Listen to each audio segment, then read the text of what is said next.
सुदर्शन घुलेसह सुधीर सांगळे आणि सिद्धार्थ सोनावणेला 14 दिवसांची पोलीस कोठडी सुनावण्यात आली आहे। तीनही आरोपींना 18 जानेवारीपर्यंत कोठडी सुनावण्यात आली। केस कोर्टाने आरोपींना पोलीस कोठडी सुनावली आहे। बीड हत्या पोलिसांचा युक्तिवाद मोक्का लावण्याच्या दृष्टीने बीड हत्येतील मुख्य आरोपी सुदर्शन घुले, सुधीर सांगळे, सिद्धार्थ सोनवणेला पोलिसांनी केज कोर्टात हजर केलं।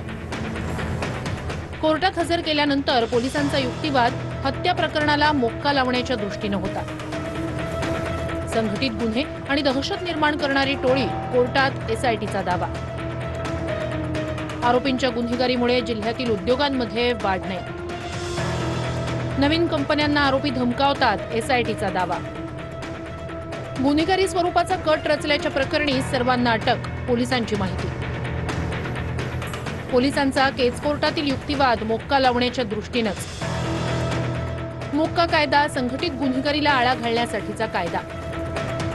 पोलिसांच्या युक्तिवादात संघटित गुन्हेगारी शब्दाचा वापर।